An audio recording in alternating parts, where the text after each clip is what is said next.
It's Just Can't Get Enough with Richard Blade. Today, our very special guest is John Taylor from Duran Duran. John, great to see you again, buddy. Oh, it's good to see you, Richard. I just want to say congratulations on Invisible. I know it's getting radio play on SiriusXM. It's getting radio play on BBC Radio 2, Single of the Week. And your performance at the Billboard Awards was fantastic.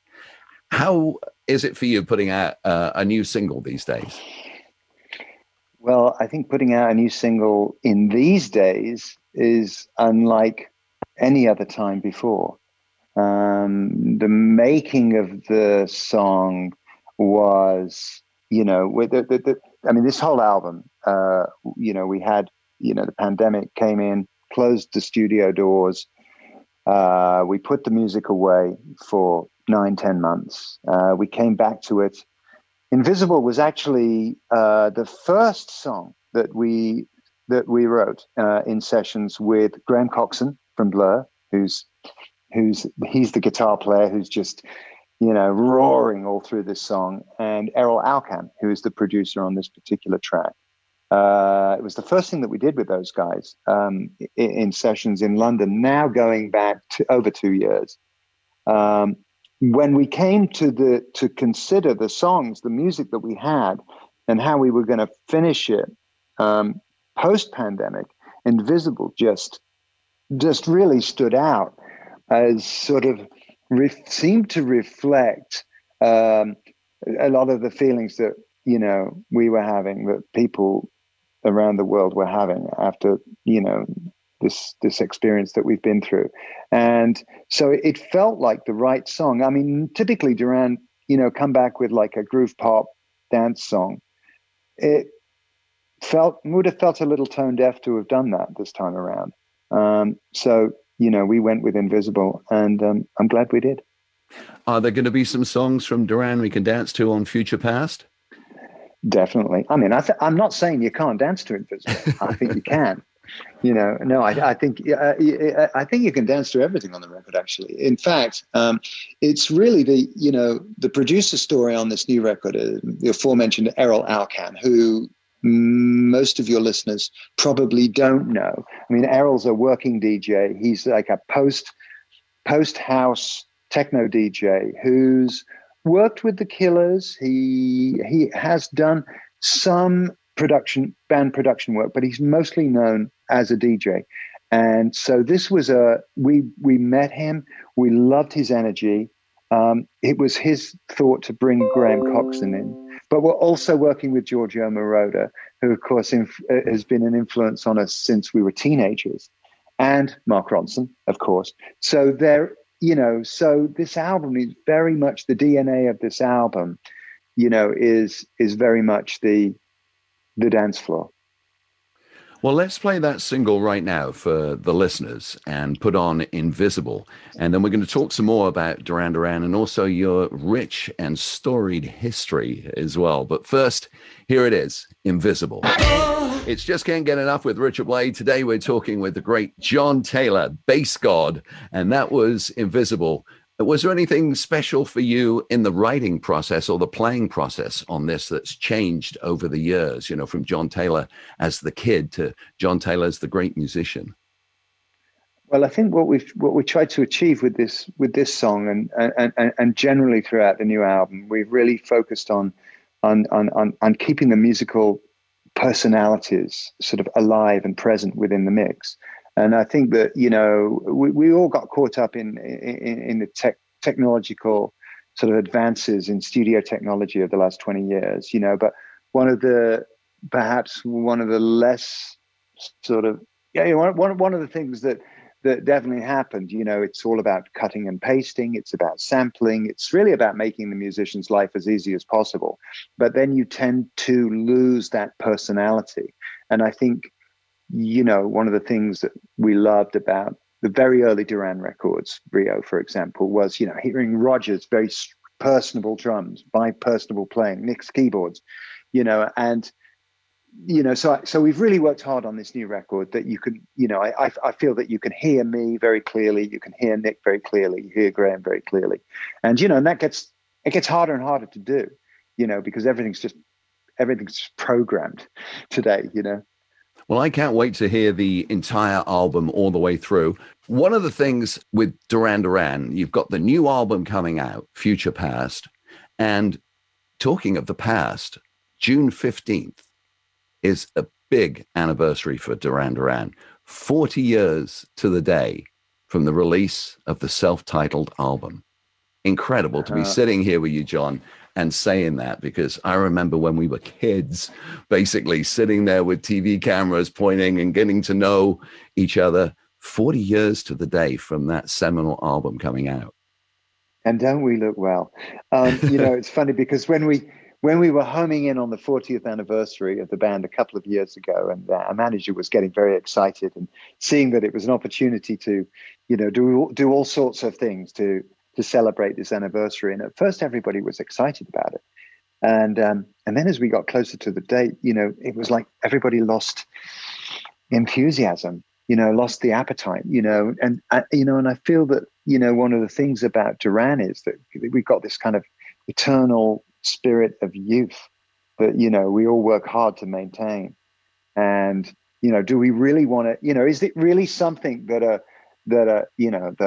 rock band that really want to put out there in a big way? So, you know, at the end of the day, I think we felt the best way of celebrating and the best testament that we could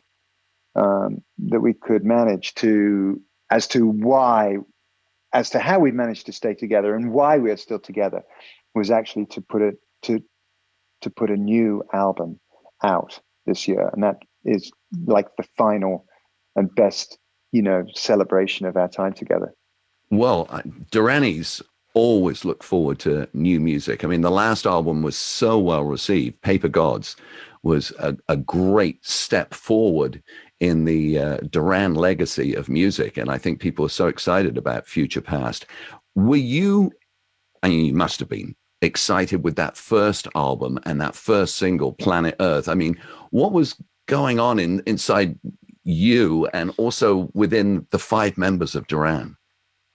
Well, there was an awful lot happening in a very short space of time. I mean, if we go back to the year 1980, I think I met Simon in May of that year. We started working together. We wrote really pretty much all of the songs that would make up that first album in the first few weeks that we were together. And we started playing those songs live around the Midlands and, you know, and around the country when we could. And really within 5 months of having met Simon, we'd made a record deal and we were in the studio recording Planet Earth, Late Bar, and then the rest of the album. Well, let's play that first single right now, John. And then when we come back, let's talk more about what it was like producing that very first album. 5 young kids in the studio, and suddenly the world becomes your oyster. But first, here it is, Planet Earth. It's Just Can't Get Enough with Richard Blade, and today my very special guest is John Taylor of Duran Duran, and we're talking about the history of Duran Duran, their upcoming album, Future Past, the possibility of a tour in 2022, and so much more. But right now we're in the early days, and John, you were just talking about going into the studio and recording that track we just heard, Planet Earth. Were you guys intimidated? I mean, here you are, 20 years old, and you're in a studio, and all the equipment's there, and the producer's there, and they're saying, what do you have for us? I mean, that must have been nerve-wracking. I mean, the thing was, though, we'd all been waiting. We'd all been working toward that moment for several years. You know, Nick and myself and Roger, we'd been working on our sound together. We'd been developing this sound, you know, the sound of the rhythm section, the sound that you hear on a song like Girls on Film or Planet Earth, you know, and really by the time Simon joined, Simon just had to lock onto the top of that. We really, you know, but Simon had been singing since he was 4, and he'd been singing in bands for years. Andy had an enormous amount of experience as a touring musician at the age of 20 when I first met him. He'd been touring around Germany for 2 or 3 years. So it wasn't like we'd just been like, you know, I mean, not to be dismissive, but it wasn't like we'd just put something up on YouTube, and then got a record deal. It wasn't like that. We'd all been working quite hard at becoming, the people that were able then to go into the studio and record that first album. I mean, really, the first album, for and this is true for almost any artist, is really the only time you get to record songs that you've been playing live for some time. So, it was really just a case of getting the best performances of them. We were lucky, again, producers, so important for a band like ours. And we were introduced to Colin Thurston, and Colin had been, he'd been Tony Visconti's assistant on the Bowie Iggy Berlin sessions, which, if you're into Bowie, this is mythological stuff, and Colin had been there at the Hands Are by the Wall studios, but now he was making a reputation with younger post-punk artists like Magazine and Human League and Bow Wow Wow. And Colin was just like the most amazing man to go into the studio, to just raise all of our game so that each and every one of us, individually and collectively, would go in, record our parts, listen to it back and go, wow. And that's really what you need when you're 20. We had a lot of guiding hands. We were really very lucky. We had managers, we had agents, we had record label people that loved us. I mean, it wasn't just like, oh, we can make some money out of these guys. I mean, we had a lot of people that were really, really looking to help us fully realize ourselves. And I think the interesting, when we consider the first year of Duran's recording live, was that, the first single was Planet Earth, and it was, and I think it satisfied everybody's expectations. It was a hit in the homeland. It was a hit in Australia. You played it. It was, people heard it. And then we were like, well, the next single's Girls on Film.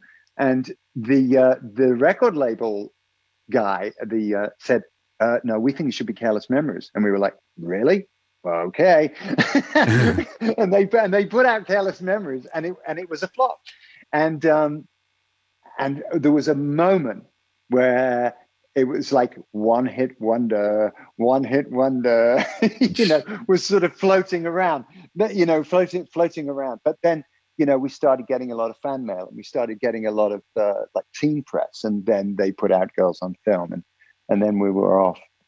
That must have been a real risk, though, shooting the video for Girls on Film, because it remains one of the most risque videos of not just the 80s, but almost any decade apart from rap videos today.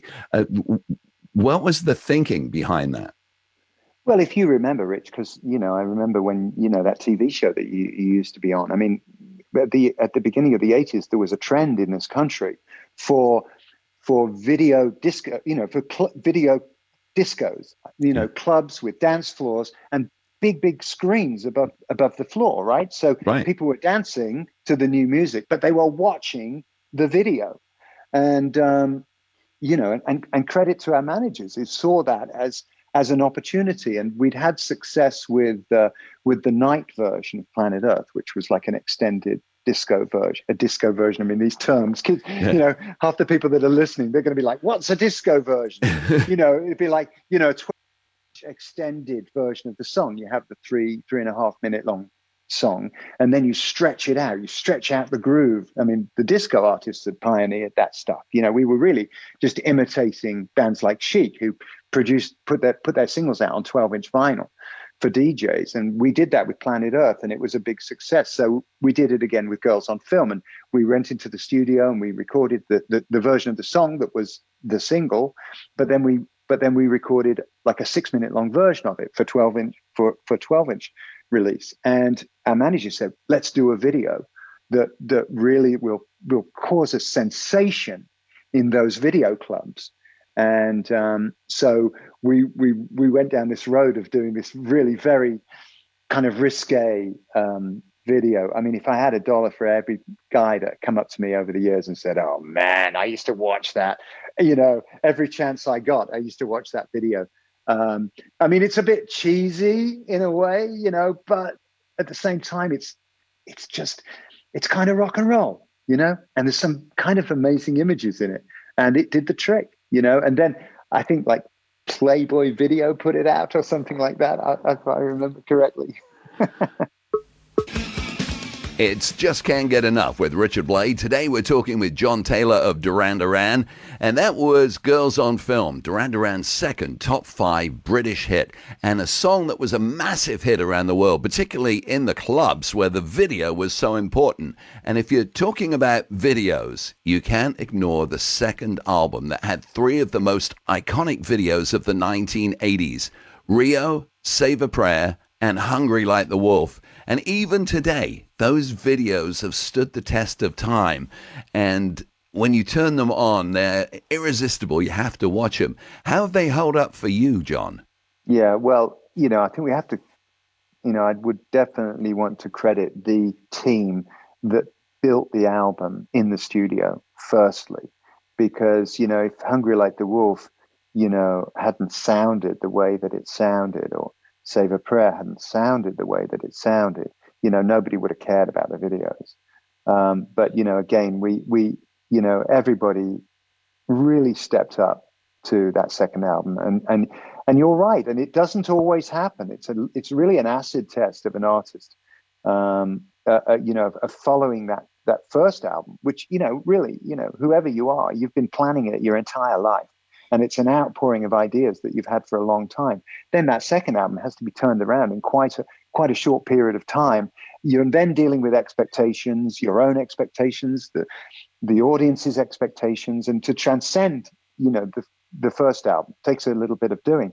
But, I always say, that's what happens, when you take 5 kids that are they're raw, they're ambitious, they're ready to work. It's like, and put them on a retainer and send them around the world to play live, like every night for 200 nights, and then they come back and they will make a better album than the first one. Credit the videos really to our managers who had been, again, in the same way as they saw the opportunity for Girls on Film in the dance clubs. They were aware of this burgeoning music video television channel, and and they talked with those guys, and they needed content desperately, and they wanted content that looked like James Bond movies, So our manager Paul, he was very smart, and we were just wrapping up the Rio album in London, and then we were starting a tour in Australia, and Paul said, well, we could go to Sri Lanka. We could stop off in Sri Lanka for a few days, and we could make a couple of videos. I mean, we're like, Sri Lanka? I mean, what the heck has that got to do with Duran Duran? And I just remember the first day there. I'd arrived there, in my plastic pants and, sort of late punk rock gear. And it was like, oh my God, I mean, how do we adjust to this? I mean, again, like somehow Duran Duran, like adapted to elephants and jungle scenes, and I mean, it's the strangest thing, you take I mean, up until Sri Lanka, really, we were a glorified club. We were a club band. We were an underground post-punk club band, but Sri Lanka sort of turned us into something else entirely. And I think audiences that saw that video, it was such a strong flavor. You couldn't really hear the song. Once you'd seen the video, you couldn't hear the song without seeing the video. It's Just Can't Get Enough. I'm Richard Blade. We're talking with John Taylor, and we just heard the song Hungry Like the Wolf, and we were talking about the video. But John, what do you remember about actually recording the song Hungry Like the Wolf? How did that come to you? The first time I heard that riff and that beat was in Manchester Square. It was a Saturday, as I remember it, and I'd gone off to do some shopping, as one does. And I came back, and Andy, Nick, and Roger had got this thing going, and I think Simon, I mean, I'm pretty sure everybody was there but me, and the song already had a shape to it, and it had this drive, and it was pretty easy for me to just like kind of come in. I don't remember thinking much about what I played. I just had to. I mean, that's how it is sometimes. Sometimes you have to really work hard to find your place in a song, but sometimes it's like the first thing you play just works. And it did work. I mean, the whole album worked. Rio was just kind of a masterpiece for the time. And I heard a rumor that the title track and the name of the album actually was your inspiration. Is that true? Had you ever been to Rio at the time? I'd never been there. We'd been around the world behind the first album. You know, we'd been to the US and we'd been to Europe, and but there was something about Brazil and Carnival, the color, the energy, the little that I knew about it. It felt like something that was the energy that I wanted to tap into. It's hard to remember exactly what came first. We had a piece of music that we'd been playing with, for some time. I remember playing a club we played a club in Birmingham called the Holy City Zoo, and we kind of started to have, Roger and I we got the pocket, we got the groove. It was just one of those things we just kept going back to, I honestly don't remember whether the song. I would imagine that the song came first, and I think I had suggested the title to Simon, just as a sort of like maybe this is clue to the direction that we can take the subject of the song. But his genius was just saying, right, well, it will be about a girl, and her name will be Rio. So yeah.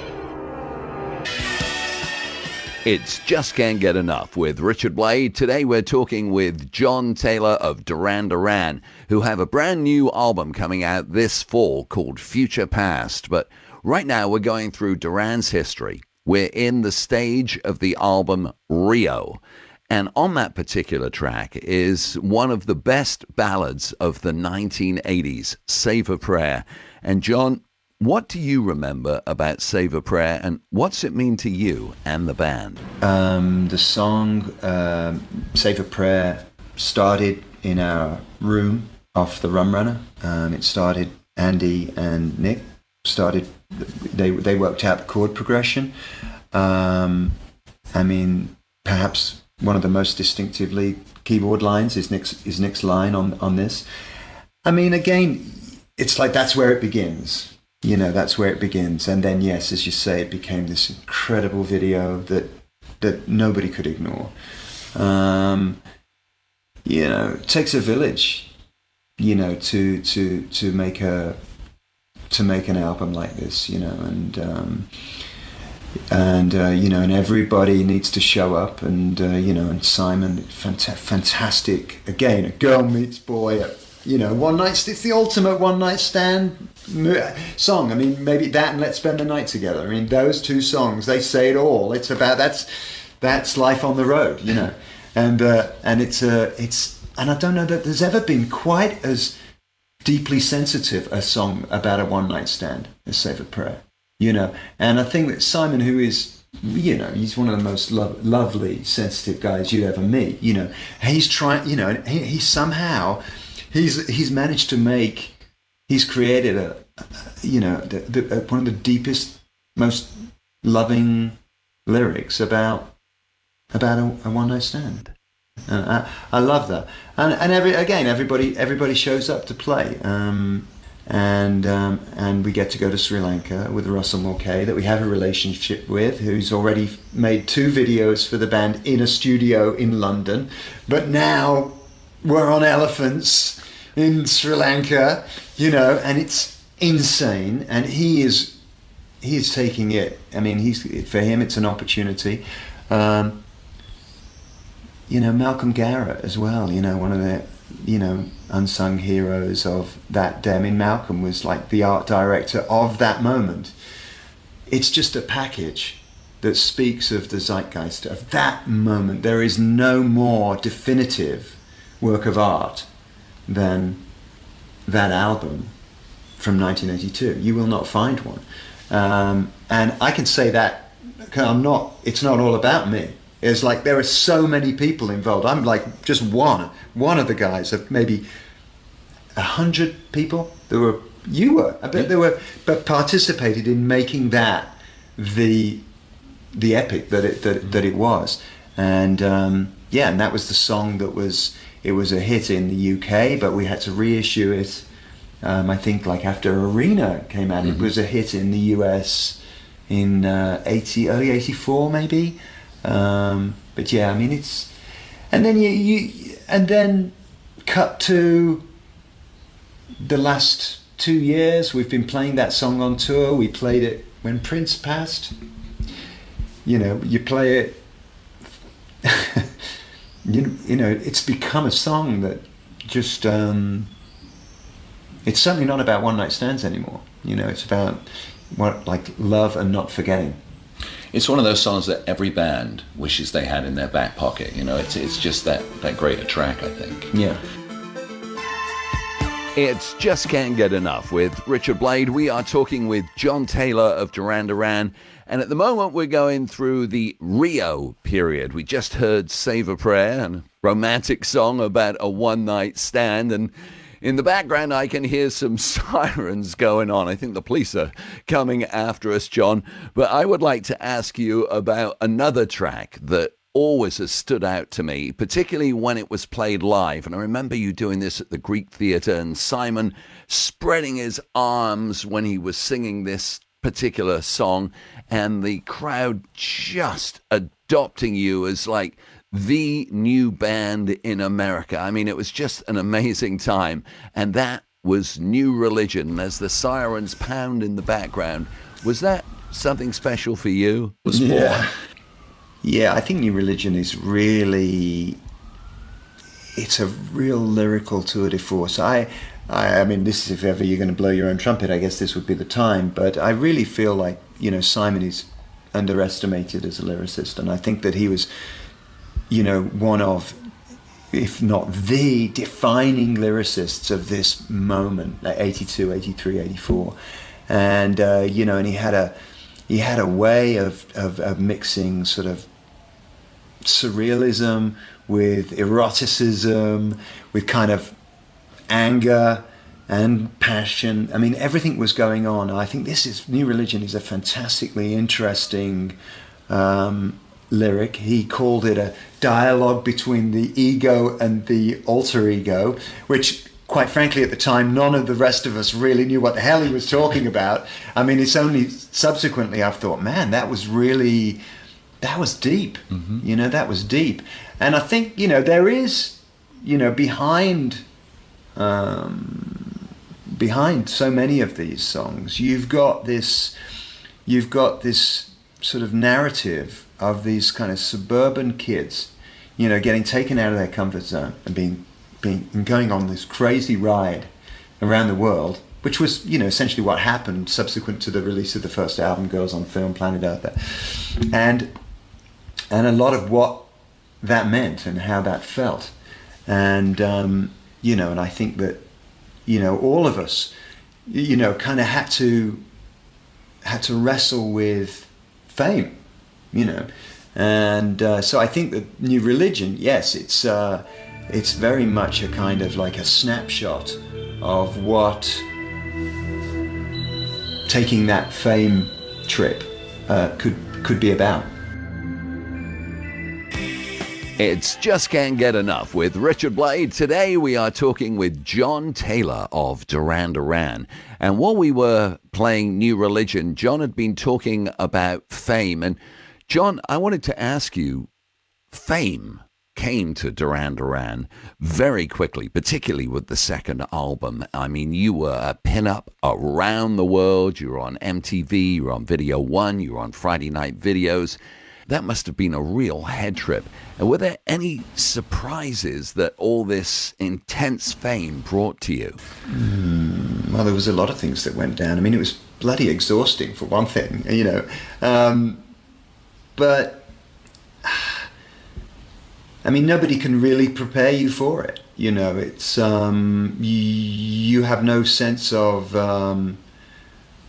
what is. It's like, you know, it's like having a baby. I mean, like, you can read about it, you know, but until it actually impacts on your own, you know, psychology, you don't know what's going to happen. You know, you just don't know what's going to happen. I mean, it was a lot of fun for us because we were in it together, you know, and we had this gang mentality, and we were able to share the ups and downs. But still, you know, there was a point where stuff got personal, and there were still things that you had to process as an individual, and we all sort of had that to different degrees. I mean, I don't know. I mean, it was equating the emotional sort of bit that came with, you know, suddenly being a pinup and people fainting and cheer and screaming at you, and that kind of. I think the negative, if there was a negative for me, it was that suddenly we were at odds with each other, and we were kind of, you know, probably the way that you know, One Direction got put into. Suddenly you're like in competition with your bandmates, and it's like, well, who's the best at this, and who's the, you know, and who does everybody love more, and suddenly you're in this love contest, and it's like, oh, you know, and that was pretty tricky, because we hadn't actually known each other that long. I think at the point that we're writing these songs together, I've known Simon 2 years, maybe. So, you know, it was tricky. It was tricky. And with that trickiness that fame brought, didn't Simon write a song about you at the time that you were maybe getting caught up in the fame and the things that go along with it? And it was a really up-tempo song as well. It was Hold Back the Rain, I think. Well, Hold Back the Rain was definitely one of the tracks that I, you know, there was a lot of rhythm section energy in that track. And it was, I mean, I say that, but the thing about most of the songs on this album, they were just so beautifully democratic. You can really hear the bass and drums speak, you really hear Andy's guitar, you really hear Nick, and you really hear Simon. And it was a song, I feel like it had like a bittersweet quality to it. It's kind of everything I like in a song, actually. It's very in your face. It packs a punch, but it's also kind of like there's something a little sad about it. And Simon would say later on that he wrote that song about me because he could see this sort of direction that I was going, this kind of like that I was starting to slide down the, you know, maybe not being in control. I don't remember that being the case, but you know, there is pathos in the song, and so I think that's what makes it, for me, that's what makes it as powerful as it is. It's Just Can't Get Enough with Richard Blade. Today we are talking with John Taylor of Duran Duran. And John, I want to ask you about a song on Rio that has become an all-time fan favorite. I'm not even going to tell you what song it is. I would like you to try and guess. The Chauffeur. I mean, that again, that's when you really got a sense of, that's when I really got a sense of how, of this extraordinary engine that Duran Duran was, that you could come into the studio one morning and Simon and Nick had been up all night and they'd built this fucking monster that was the Chauffeur. And that was a wow, you know, that was a wow moment. And actually that was a tricky song for me to like, well, okay, where do I, it just felt so complete to me, you know. And there's very little guitar, very little bass, very little drums. It just was, it was all there. I mean, it's probably, you know, in contrast to Save a Prayer, that's the Chauffeur is the ultimate underground Duran track.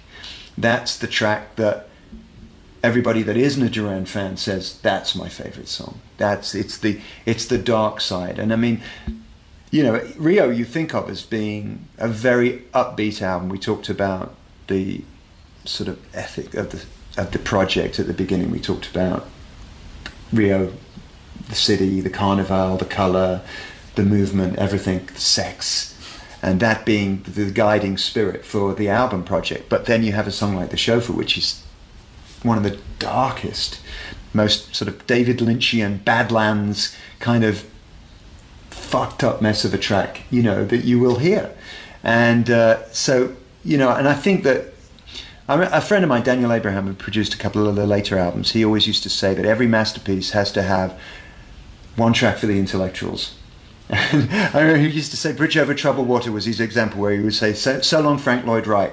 It was like counter to everything else on the album, but it was the one that the intellectuals could say, oh, I like that song. And that's The Chauffeur. It's the dark masterpiece of the album.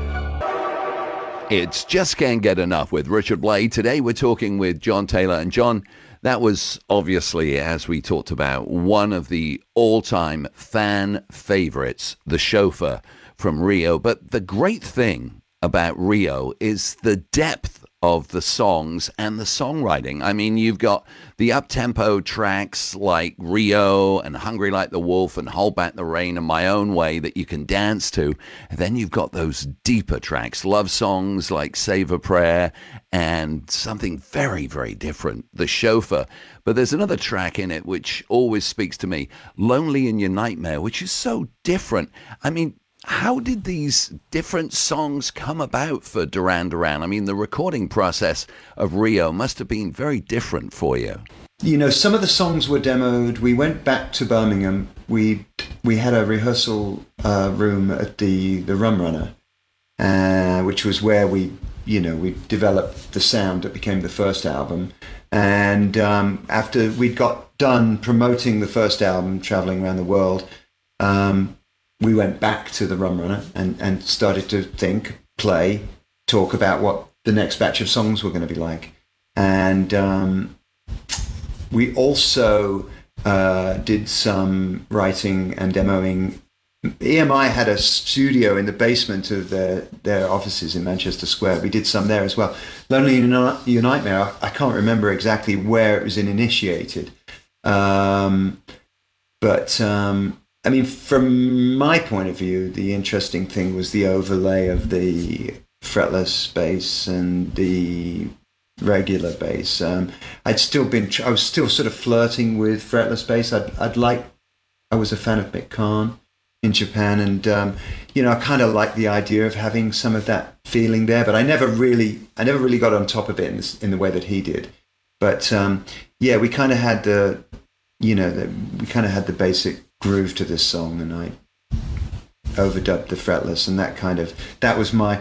I mean, all of the songs on this album, I mean, they're really, you know, as good as bunch of songs as we ever wrote.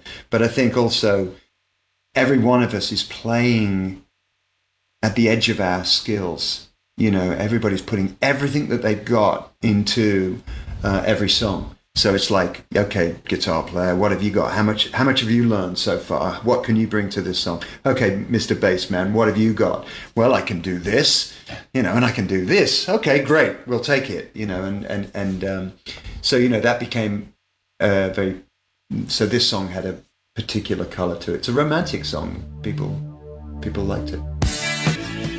It's Just Can't Get Enough with Richard Blade. We are talking with John Taylor of Duran Duran. They have a new album coming out this fall called Future Past, and we've been looking back at their past, in particular for the last 45 minutes or so, the album Rio. And Rio must have exerted incredible pressure on you as a band, John, because you were touring the world constantly. You were on TV non-stop with MTV and Video One and Friday Night Videos and Countdown in Australia and on all the Italian music channels.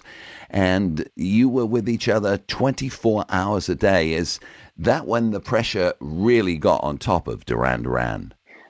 I mean, that was definitely, a wild and wonderful year for the band. And, and everything really, I think we achieved everything in that year that, I mean, let's be honest, that a teenage boy could dream for, I think it kind of got serious then, following up Rio was going to be tricky, and the next album, Seven and the Ragged Tiger, I mean, we were all over the place. Our managers, not such a good idea, said, let's take a taxi away from England, just when we really needed to be on solid ground.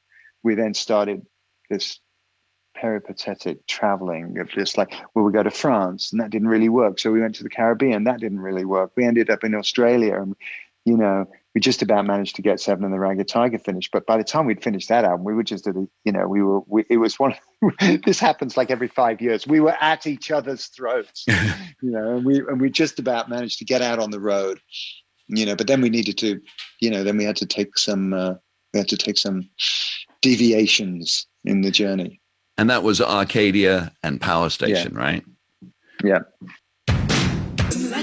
It's Just Can't Get Enough with Richard Blade. We are talking with John Taylor of Duran Duran, and you just heard Power Station, Some Like It Hot. And Power Station and Arcadia were really relief valves to give you a break from Duran Duran and all the intense pressure you guys were feeling.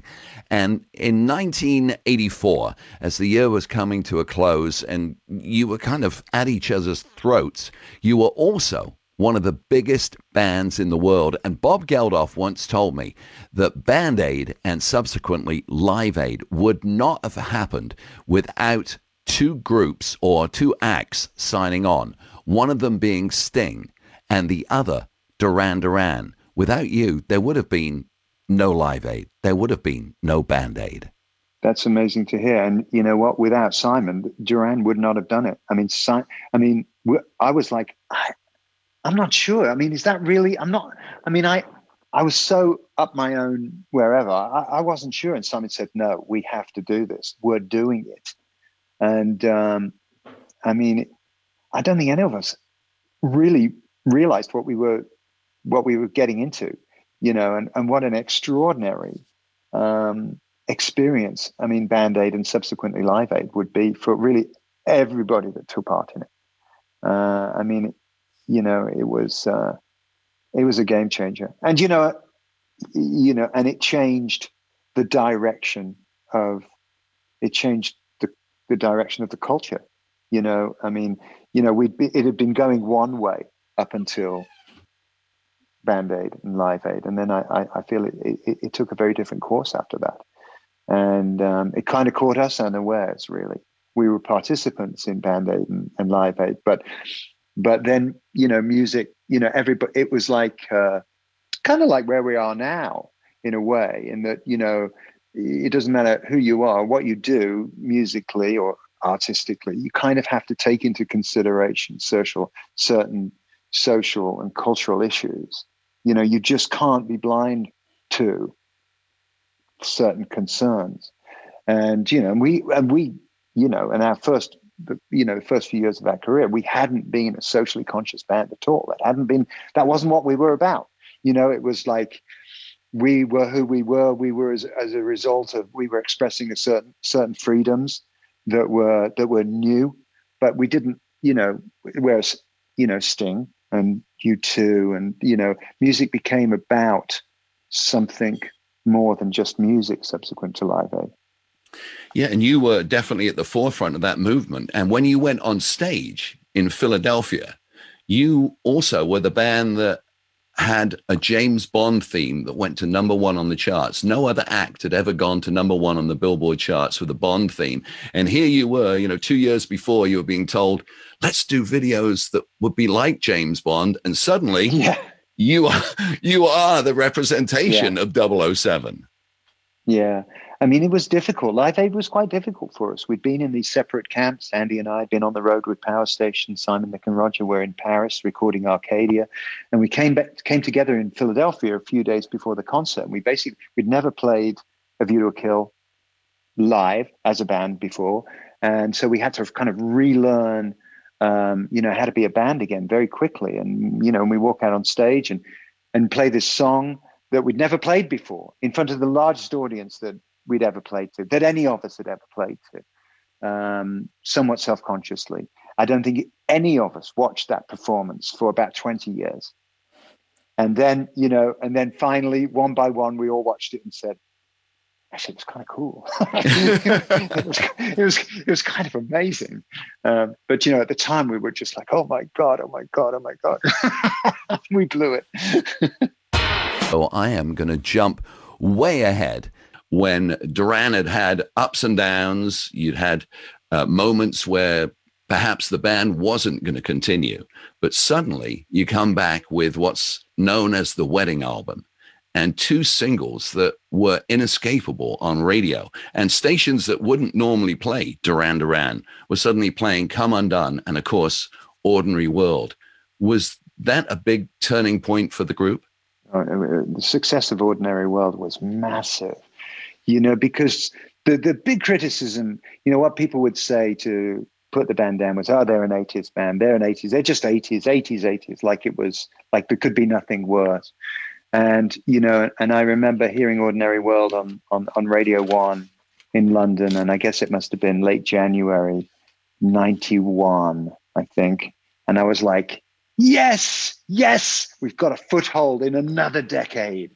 It was massive. I mean, look, Duran has always been, and something we talk about more and more these days, is like, where would we be without our collaborators, and we have been very fortunate over these years to just work with people that have given it so much to us, that have allowed us to just keep moving, to keep the Duran Duran show on the road. And I mean, Warren Cucurullo, I cannot think about Ordinary World, Come Undone, the success of the wedding album without thinking about Warren and what he brought.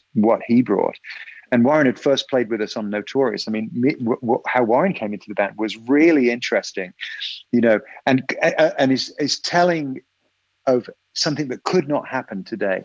Andy, nobody knew where Andy was. He was actually in Los Angeles. He'd put a band together, and he was going up and down the Southern California coast with a band, sort of developing his own solo career. And in his band was the Missing Persons rhythm section of Patrick Ahern and Terry Bozzio. We didn't know this because there was no internet. We didn't know where he was. Warren knew, because he knew that, his band had now dissolved because half a band had joined Andy Taylor. So Warren calls us at the studio in London and says, hey, you guys need a new guitar player. And we're like, what are you talking about? Who are you? He's like, listen, I know, because I know what your Andy Taylor's up to. And at first it was absurd, but we came to realize that he was, he had knowledge that we didn't. And he came to Europe or New York, I think, and played on the album, and then became a full member of the band. And really, what Warren brought to the wedding album was just really extraordinary. It's Just Can't Get Enough with Richard Blade. We're talking with John Taylor. We just heard one of the huge tracks from the wedding album, Come Undone. Could have played Ordinary World as well, because both of them were inescapable on radio. And it seems that after all these years, more than 40 years since the release of your debut album, Duran Duran are almost more popular today than they've ever been. You get asked to do residencies in Las Vegas, to play weekends, to open up the summers in Ibiza, to headline in Hyde Park. It must be mind-boggling that after all these years, you guys are still together and still so popular. Well, I think it's, I've been a married man for a while now, and, and I've come to appreciate, men like yourself that have long-standing marriages. I'm disappointed when my friends, when couples that I've known that have been together for a long time break up. I think it gives us all hope, when we see people getting together and staying together. It sometimes feels as though so many forces are out there to like break us up, to break marriages up, to break families up, to break friends up, to break bands up, and, there comes a point where it almost like just staying together is important, it is important. It is a statement in itself, and I think people really appreciate that about us. And we're not just clear. We're not dialing it in. That's not who we are. We're doing it with sincerity and enthusiasm. And, for all of our ups and downs, I get to this phase every time, like the album, we're just pulling it together. It's like nothing's going to stop this album from happening. It is happening. So this is a point that I can look you in the eye and say, I just really believe in what we are capable of doing together, and that's why we're still doing this. And that we all feel the same, and so there's a slightly different. I mean, that idea is informed by different thoughts than it would have been 20, 30, 40 years ago. Like the idea of privilege, we talk about that now. What a privilege to get to do this! How could you not be grateful and take it seriously? So, here we are again, Richard. And what an extraordinary time to be doing this. When people need, we all need to kind of take each other's hands and come out of the cave, back into the light. It's a little scary, it's not going to happen overnight, but it's where we all want to get there. And and I'm glad we've got a record coming out of this at this time, and that we can be part of that.